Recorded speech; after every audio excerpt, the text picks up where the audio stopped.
Hey everybody, Steve Beecham here with another episode of A Beach Talk, and today I have my good friend Tom Vitale here. He's a Northwestern Mutual sales extraordinaire kind of guy, and I want to bring in people that can give me some nuggets and give you some nuggets on how we can get better and learn how to sell things better, build relationships better, all those things that are important to me. And so, Tom, thank you for being here. I appreciate you being here. And I also want to do a thing where talk a little bit about whiskey. I've got a passion for whiskey and kind of spent some time trying to get my whiskey sommelier license. And but anyway, this is one of my favorite bourbons, and it's called Jimmy Red Corn Bourbon. It's by Highwire Distillery down in Charleston, South Carolina. And what's unique about this is it's 100% corn. So most bourbons have about 75 to 85% corn, and then they throw a little wheat, they throw a little rye in there. But this is 100% corn. It's kind of like a throwback. So what happened was there was this guy that discovered this corn that these moonshiners used to use down in the lowlands of South Carolina, down around Charleston. And this lady whose husband was a moonshiner had saved a couple of ears of corn, and this guy started learning how to regrow this corn, and it's called Jimmy Red Corn because the corn is red. Some of the stories are about that it was like slave corn, you know, like in the old days. You know, you had the yellow corn that you ate at the house, and then you had sort of the Indian-looking corn that you fed to the hogs and all. And so the slaves would kind of steal that animal corn. They'd go back and make moonshine with it. Anyway, you go to Charleston, they got Jimmy Red Corn grits, they got Jimmy Red Corn pancakes, they got Jimmy Red Corn cornbread. If you haven't tried the Jimmy Red Corn bourbon, you are missing out. It's one of my favorites. So, Tom, I want to know, tell me a story about a customer or something that's really unique, that's kind of changed how you focus, how you approach stuff. Sure. I think, Steve, one of the big things that had a big impact on me when I first started is I felt like I needed to know everything there was about financial services. I need to know everything about insurance. I need to know everything about investments. I had to get my CLU, my CHFC. I'd get my CFP. Your product knowledge. Got it. Product knowledge, right? And then one day I was in rural South Carolina, not far from Lake Hartwell, and I was referred to this farmer. And we sat for about 45 minutes, and I was explaining to him how insurance worked. And he just looked at me, just kind of quietly. He said, "You sure do have a lot of words." A lot of words? Yeah. He said, "Here's what I'd say. I think I got the gist of what you were trying to explain to me. So what you're saying is if I need it in the future, I should send it up ahead now." And that was it. I mean, it became so incredibly simple. And most of the techniques and most of the things that we do are fairly simple. The problem is they become more complex over time. So if we can build knowledge with clients over time, I think that's really critically important. And there are three things that I've learned about my clientele that's really important. Number one, I will not work with people unless if they're willing to commit to these three things. And the first is they have to be coachable. If they're the smartest guy in the room and you're going to argue back and forth about this investment or that, this insurance or that, I don't want to. You gonna fire him? Yep, done. You're done with it before we even start. You're not. He's got to be able to listen to what you tell him. Coachable. I mean, every athlete would tell you, and every coach would say, "Hey, if you're not coachable, we don't want you on our team." And I'm building the team. That's awesome. In addition, wow. Number two, you've got to want a relationship. In today's world, relationships are kind of passé. People say, "Hey, I'll just buy on the internet." Okay, fine. My clients want a guy. They want the guy. I want to call Tom. I want to be able to call Tom on Saturday or Sunday. I want to be able to talk to him. I want him to give me good advice. He's my guy. And then lastly, and I think, we're going to build a plan, and we help clients build plans. And if you're unwilling to move forward and build a plan, then you're probably better off working with somebody else. And so you weren't always like that. No. No, I would try and accept every opportunity I could. I say more now today than I ever did. 30 years in the business. I would rather say no on the front end than spend all this time trying to work so diligently to provide for someone who doesn't value what I have. So you can't grow if you can't let go. That's right. And so, I mean, how do you go about finding who those people are, though?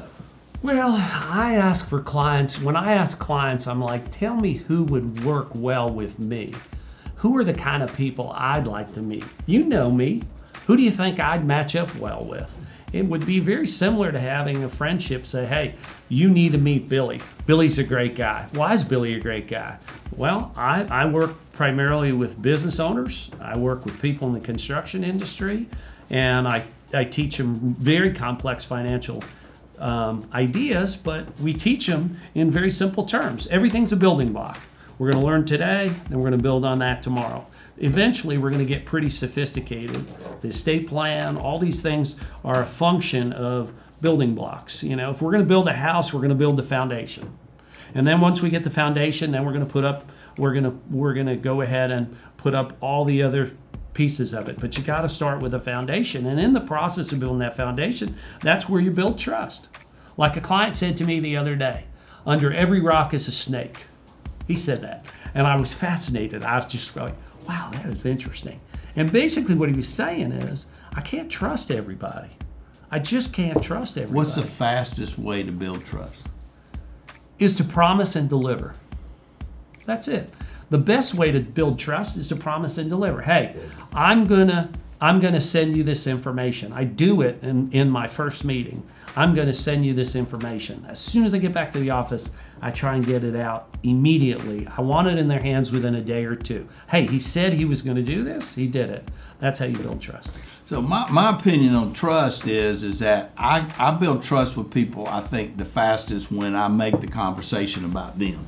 Right. Because then they're going, okay, he's interested in me and I am. I want to know more about you, right? Because I can't help you if I don't know about you. So how do you go about digging deeper into that customer to learn as much as you can so that you set them up and do the right things for them? I mean, how do you do that? I think there's it's a process. It's not one meeting. It's a process of trying to fully get deep. And it's hard. It's hard because we're all guarded. We're all guarded to some extent. We've always heard about the guy who took advantage of this person or the guy who took advantage of this person. So I think it's a process, and it starts pretty basic. Hey, here's who I am. Here's what I do. Here's why these 3 tenets are important to my practice. If you would like to move to the next level, let's schedule another meeting. I mean, and then you give them the out. I give my clients the out all the time. Hey, you don't want to work with me? That's fine. Go, So do you see yourself as somebody trying to sell, or do you see somebody that's there for the person that wants to buy? In other words, I view it that I want to be there to give you the information, and then if you want to proceed, I want you to buy from me. Right. But I'm not trying to sell them down the road. But how do you see that? I think it comes from my upbringing. Both my parents were teachers, and I feel like I'm a teacher. I think I'm teaching. You're a high-paid teacher. Yeah, a very high-paid teacher, right? But I think, Beach. These are the problems with today. Is that they don't want to listen. Everybody wants to go to the school, the YouTube school, and everybody. Oh, I saw it on YouTube, so it's true. I mean, it's like, look, I need to go through the process of understanding why, and I take time with clients, and nothing's a rush. Okay? Because if it's a rush, there's a reason it's a rush. So let's take our time. Let's make great decisions. Let's continue to make great decisions over time. Planning is not expensive. What's expensive if you don't plan and then stuff happens. Okay, so how do you know who you're going to talk to next week and next month? I mean, are you actively calling your current database and saying, who do I need to meet? Or do you have a prospecting formula or list? Or how do you do that? How do you? No, I just like a perfect example is this morning we had breakfast with somebody and I said, so many good people. Who are the individuals And I don't care about their net worth. I don't care. The people, if you were starting a business tomorrow, you would ask for advice. Those are the people I want to meet. That's a huge question. Those are the people I want to meet, you know? Yeah. And then another question with business owners, the best question I've ever, who do you write your biggest check to? Because that guy will take your call. Yeah, you darn right he will. He will. He'll take your call because like, oh, that guy writes me a big check. You know? So, but you get that from the current person. You don't do anything that goes out and says, I do direct mail, I do online, or Google, or I build a list of who I want to meet. It's all about somebody else introducing you to somebody. But that's pretty much a life insurance kind of thing too, right? It is. That has its. It has been since time began. It was always, hey, he's my guy. And as we've continued to develop, you know, we started in that life insurance world, Northwestern, kind of built that over time. And now in the financial services and in the investment management business, a lot has not changed. That personal referrals is huge. Hey, tell me about your guy. And they're like, I don't really like my guy. Well, you need to talk to my guy. He's a great guy. I go fishing with him, or I go hunting with him, or he's the kind of guy that I like to spend time with, or I drink bourbon with him. You know, so I think everybody matches up well with different people. That's what's fascinating to me. And I tell the younger people all the time, look, when you first start out in this business, think of it as if you are on the plains in the West. Right? And your job is nothing more to corral horses. These horses are all out in the West. They're just running. They're wild horses. They're wild horses. Your job is to get 500 horses in this corral. That's your job over the first 5 years. Once you get the horses in the corral, you'll realize, hey, you know what? I got a stallion in there. Hey, wait a minute. I got a couple mares that need to go off to the glue factory. Wow, I got another stallion. Oh, I've got this one. And then over time, these people cull the herd. They'll be much more successful. But you cannot cull the herd until you have 500 in the corral. Your job is nothing more. So early on, it's, hey, every opportunity I have to seize. And then once you get to that point, then you start to cull and you start to realize, hey, who do I work well with? Ask the question. You know, of my top 10 clients, what do they do? Where do they stay? Where do they go on vacation?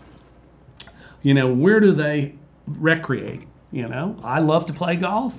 I play golf with piles of people. And it's so funny because they're like, well, what do you do? Hey, I need what you do. Can you call me? I'm like, this is unbelievable.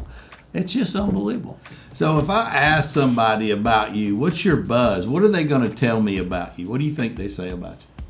I would say they gonna say buzz. like call my guy Tom. Then what's the next thing they're gonna say? He's just real people. Real people. It's just he'll help you. He will help you.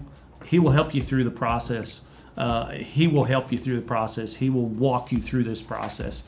And what most people say is, I have saved far more money having you help me.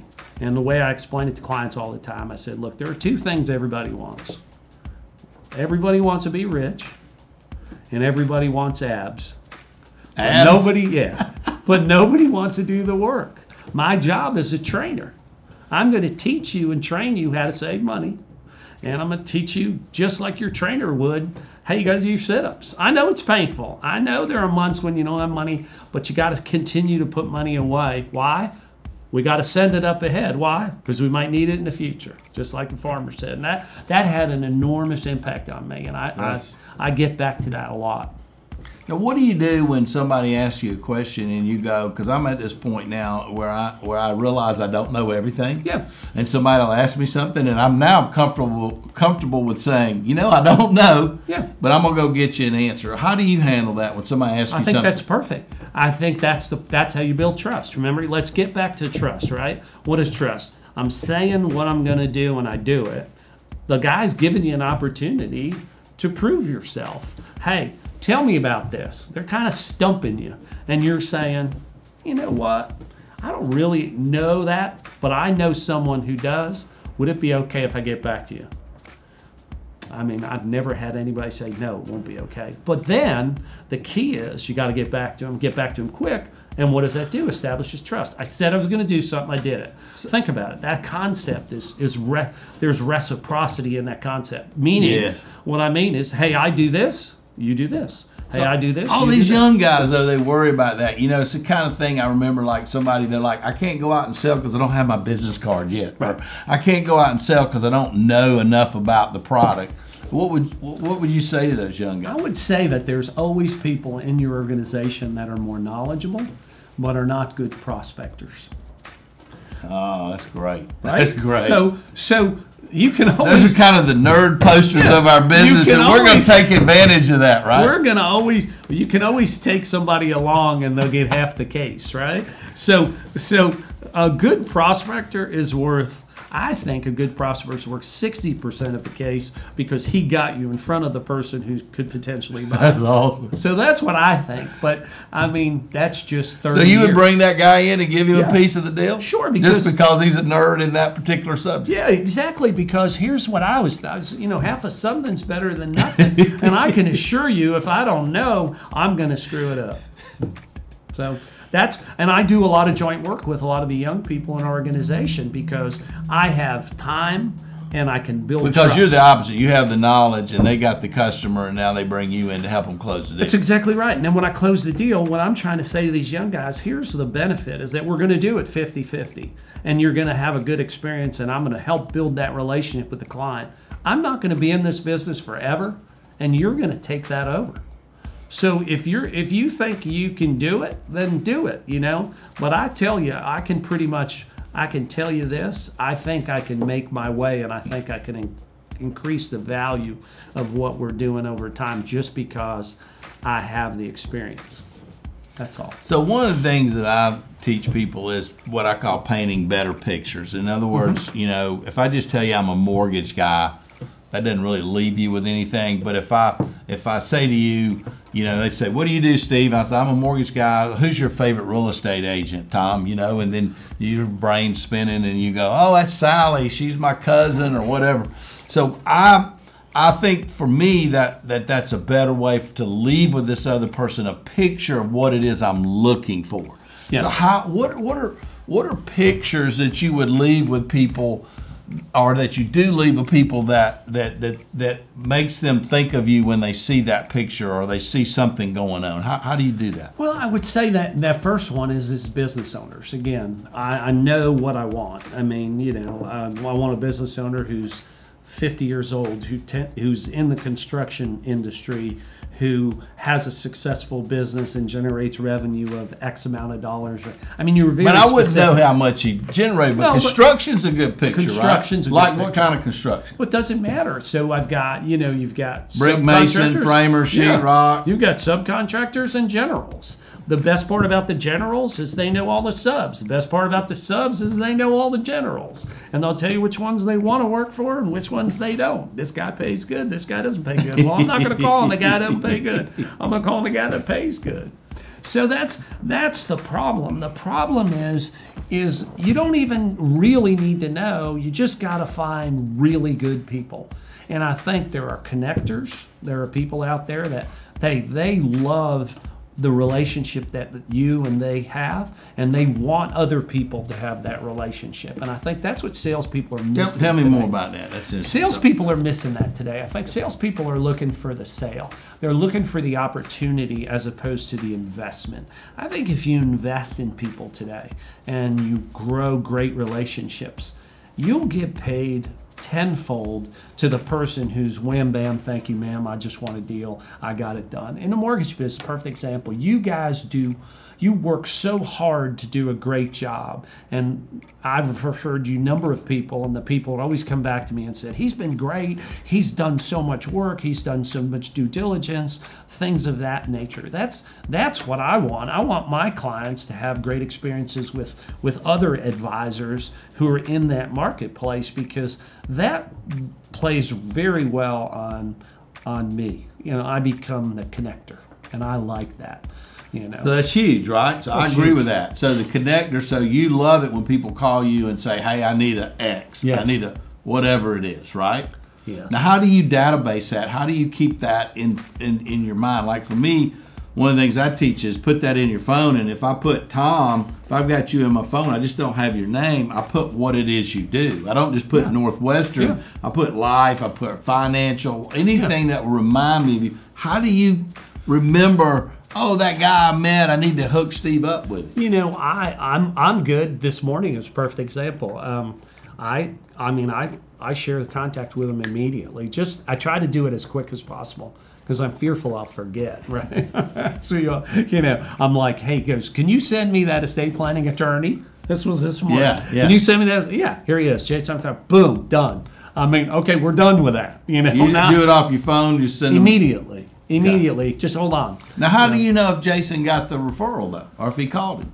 You know, I don't. I don't know if he got the referral. Oftentimes, though, I'll call them and just say, Check "Hey, back I gave your name to so and so," and they'll say, if they're an attorney, they'll say, "Well, that's great. I'll wait for them to call." And if they're anybody else, they'll say, "Hey, Give me the okay number." if you give me his number."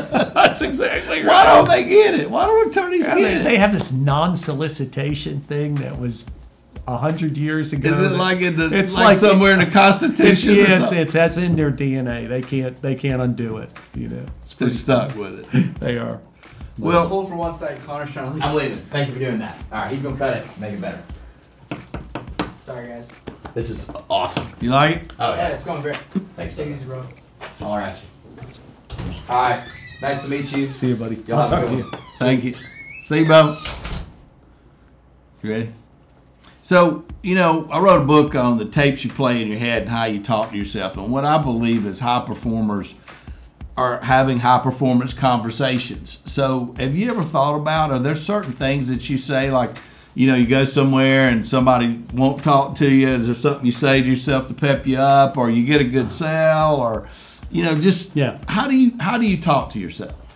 That's funny. I talk to myself every day. I mean, I'm dying to know what you're saying. Well, it's interesting. I start the day off, and I usually start off early, and I'll work out like 3 days a week or whatever. And what that ends up doing is it's like, hey, I rode the bike, I worked with my trainer, and I had a great day already. So I've already had a great day before I even hit. Say that to yourself? Yeah. I've had a great day. Great day. When I'm leaving the gym, I was like, you had a great day. And it's 6 a.m. and I'm just leaving the gym, and you're like, 6 a.m. You've had a great day. Yeah, well, no one can screw it up. But here's the thing that I've learned, and I learned this in our business because early on it was just delay and disappointment are hallmarks of our business. They are just, they'll eat you up. And what I would do is if I got a small opportunity, a sale, a new appointment made, something like that, I'd say, I've had a good day. And I just say it to myself, I had a good day. Because I moved the ball down the field, right? So it's not, hey, I got a 70-yard touchdown play. I got it 4 yards. I got a first down. I got a first down. So I would say that, and people say, how's your day going? Well, you know, my day was rough. I had this guy cancel. I had this, but no, my day was good. Why? I worked out this morning.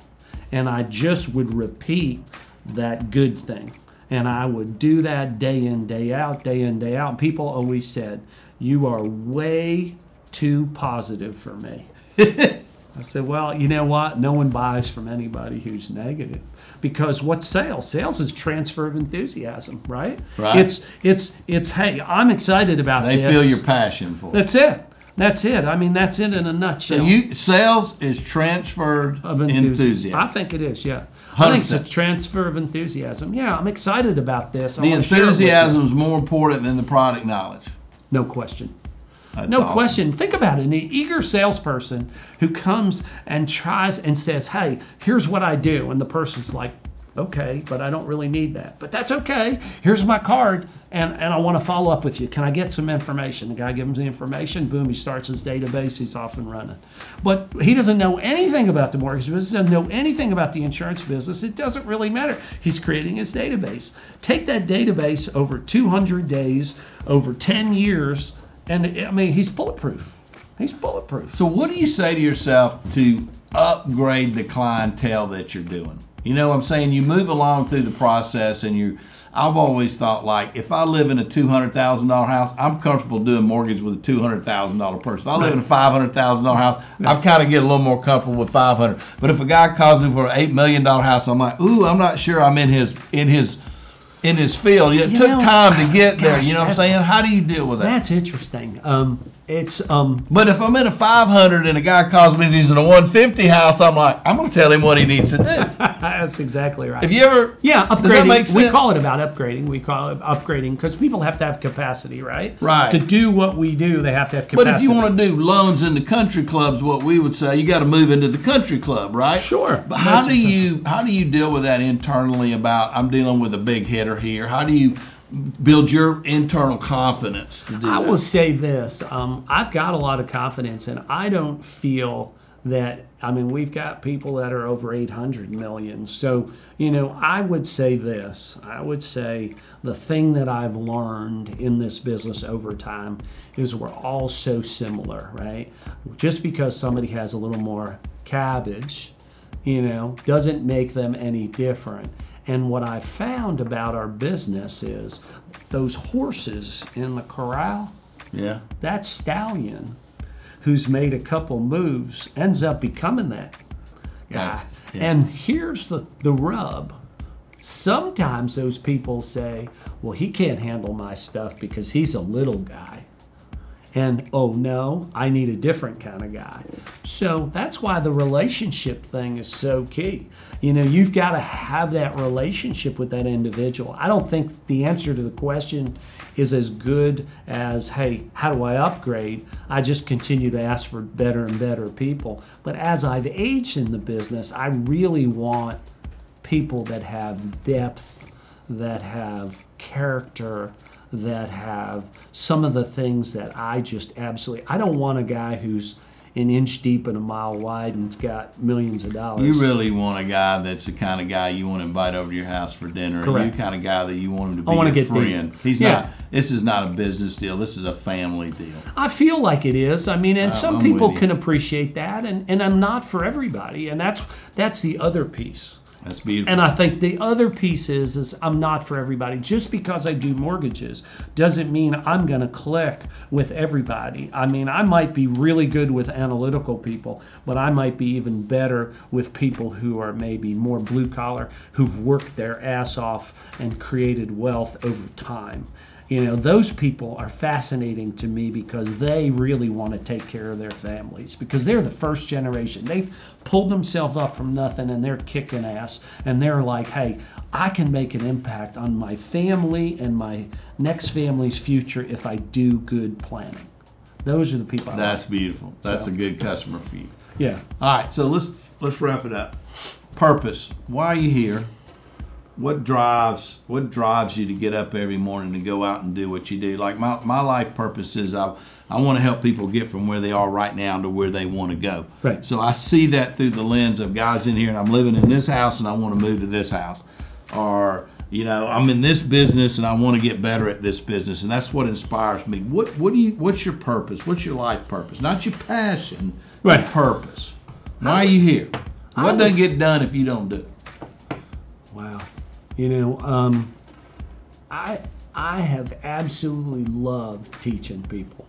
I think that teaching piece of what we do is so incredibly powerful. There are a lot of people who didn't have great relationships with their parents.